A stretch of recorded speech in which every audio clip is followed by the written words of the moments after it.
If you'd have told me, so you picked him on Saturday, right? Friday night driving home, y'all are going to pick Shedeur, I would say that's not happening. But we had a conversation early that morning, and then we had a conversation later that day. I think we had the right people involved in the conversation. At the end of the day, that's Andrew Berry's call. Andrew made the call to pick Shedeur. Just like who's going to start or what play we're going to call is Kevin's call. But that's Andrew's call. He made the call. He was never supposed to take the field. Not under the lights. Not with the entire league watching. Not like this. When the Cleveland Browns drafted Shedeur Sanders, it wasn't about football. It was about silence. A flashy last name to calm the media storm. A PR chess move, not a quarterback investment. They buried him on the depth chart, 4th string, behind a fossil, a flameout, and a college kid in over his head. No reps, no spotlight, no future. But then, everything fell apart. The veterans broke, the backups crumbled. And now, the rookie they tried to erase is the only man left standing. This Friday, Shedeur Sanders isn't just stepping onto the field. He's walking into a storm. National TV, a live crowd, a franchise in freefall, and one shot to flip the entire script. The Browns tried to keep him quiet, but what happens next might be the loudest moment of their season. Why aren't you getting any reps with the ones at any point? Not my place, to answer. It's not in my control. So I'm not even going to think about that or have that even in my thought process of why it is. There's a lot of people that want to have the opportunity to be at this level, and I'm here, and I'm thankful to have the opportunity. So whenever that is, it is. Let's be clear, this was never about building around Shedeur Sanders. The Browns didn't draft him to compete. They drafted him to disappear. From day one, it was obvious. He wasn't treated like a prospect, he was treated like a distraction, an obligation, a headline smoother. A way to say, see, we gave him a shot, without ever actually doing it. And if you think that's just speculation, look at the owner. Jimmy Haslam publicly distanced himself from the pick just weeks after the draft. Said it wasn't his call. Didn't back the kid. Didn't even fake it. That's not a vote of confidence, that's a warning shot. The Browns wanted everyone to know, this isn't our guy, so they buried him. Behind Joe Flacco, who moves like a retired refrigerator. Behind Kenny Pickett, who's barely hanging on after Pittsburgh gave up on him, and behind Dillon Gabriel, who's still learning how fast the NFL really is. They stuck Shedeur at the bottom and hoped the media would move on. But the thing about trying to bury a story, sometimes it grows roots. And now it's breaking through the surface. The only reason Shedeur Sanders is even sniffing the field? Because the guys ahead of him collapsed like a house of cards. Joe Flacco was supposed to be the veteran presence, calm, experienced, steady. Instead, he's looked like he's moving in slow motion. His arms lost its zip, his reads are late. He's a relic from another era, one hit away from retirement. Kenny Pickett? He's been invisible. Injuries have kept him sidelined since July, and even when he was healthy, the flashes were few and far between. The Browns hoped they could rehab his reputation. But you can't rehab someone who can't stay on the field. Then there's Dillon Gabriel, electric in college, but completely overwhelmed in camp. His timing is off. His confidence is cracking. He's learning fast that NFL defenses don't care about highlight reels from Saturdays. And just when it seemed like Shedeur might get his shot by default, the Browns pulled one more trick. They signed Tyler Huntley out of nowhere. A last-minute addition, a just-in-case body. But don't be fooled. This wasn't about depth. This was about control. Because deep down, Cleveland knows what's coming, and they're trying to stop it before it starts. While other quarterbacks got reps with the starters, Shedeur Sanders was exiled to the shadows. Scout team duty, running fake plays, mimicking opposing quarterbacks for the defense, while the actual offense built chemistry without him. He never got rhythm with the receivers, never built timing with the line, never had a real chance to grow. Not because he lacked talent, but because he wasn't part of the plan. Coaches saw it. Receivers whispered about the zip on his throws. Defenders noticed the way he read coverages, how calm he stayed under pressure. But none of that mattered, because Shedeur wasn't just another rookie. He was Deion's son. He came with cameras, noise, expectations, and that made people nervous. So every good play was brushed off as lucky. Every mistake, magnified. This wasn't development. It was containment. They didn't want to coach him up, they wanted to keep him quiet. But now, with the preseason opener coming fast, the Browns are out of hiding spots. And the player they treated like a prop? He's about to become the main storyline. This Friday night isn't just another preseason game. For Shedeur Sanders, it's an audition with everything on the line.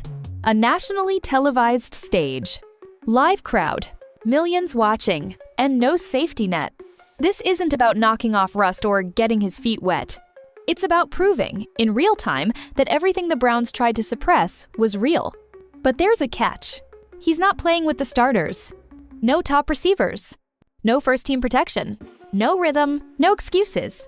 The deck is stacked. The margin for error is razor thin. And still, this might be his only shot. Because if Shedeur delivers, if he slices up the Panthers' defense with backups on the field and the world watching, there's no going back. You can't bury him again. You can't point to potential or experience when the fourth-string rookie just outplayed your veterans. The Browns have spent months controlling the narrative. But when that ball's snapped under the lights, there's no more spin, just stats, just tape, just truth. And Shedeur's been waiting for this moment since the day they tried to ignore him. Let's stop pretending. The Browns didn't bring in Tyler Huntley to help with reps. They brought him in to stall a breakout. Just days before the preseason opener, with Shedeur finally poised to get a real opportunity, Cleveland adds another quarterback, not a star, not a long-term answer.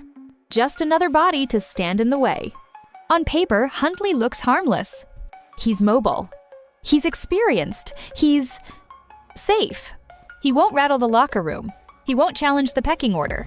He just exists to eat up snaps and blur the picture. It's not about competition. It's about containment.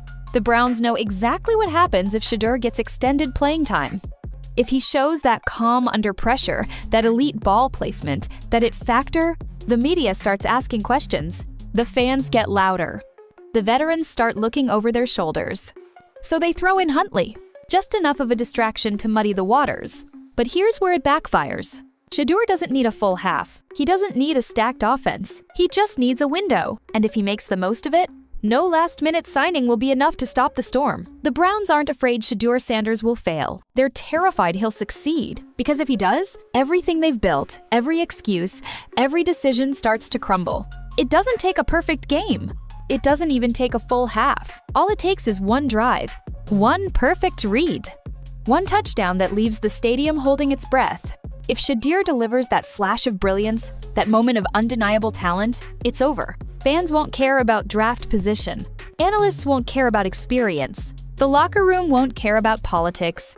All they'll see is a quarterback who's ready, a leader they overlooked, a threat to everything they thought was safe. And that's the nightmare scenario for Cleveland's front office. Because the moment Shedeur makes noise, they lose control. They can't push him back down the chart. They can't spin it as luck when he's threading lasers under pressure. It becomes a fire they can't put out. And the more they try to contain it, the bigger it grows. This isn't just a preseason cameo. This is Shedeur Sanders forcing the NFL to see what they tried to hide. And once it's seen, it can't be unseen. This isn't just about a quarterback getting his shot. It's about a system being challenged. From the moment Shedeur Sanders entered the NFL, he wasn't seen as a player, he was seen as a problem. Deion's son. Too flashy. More hype than substance. But that was never the truth. That was the label they slapped on him to keep him in a box. He didn't follow the old path. He started at Jackson State. He brought cameras, confidence, and charisma. He didn't beg for acceptance, he demanded respect. And that shook people. Because in the NFL's old-school circles, quarterbacks are supposed to be quiet, humble, grateful to be in the room. Shedeur walked in like he belonged. And now, as he steps onto that field Friday night, he's not just playing for a roster spot. He's playing for everyone who's ever been told they were too much, too bold, too confident, too different to lead. He's not just trying to win a job, he's trying to change the game. And if he delivers, it's not just a win for Shedeur, it's a win for the culture. Once Shedeur Sanders takes the field and delivers, there's no putting the genie back in the bottle. You can't unsee a poised rookie carving up an NFL defense. You can't pretend Joe Flacco is the future while Shedeur drops dimes under pressure. You can't sell potential when the fourth-string QB just outplayed your entire depth chart. This league doesn't run on press conferences. It runs on production. And if Shedeur produces even in a preseason game, it flips the Browns' entire blueprint upside down. The front office can't spin it. The coaches can't bury it. The fans won't allow it.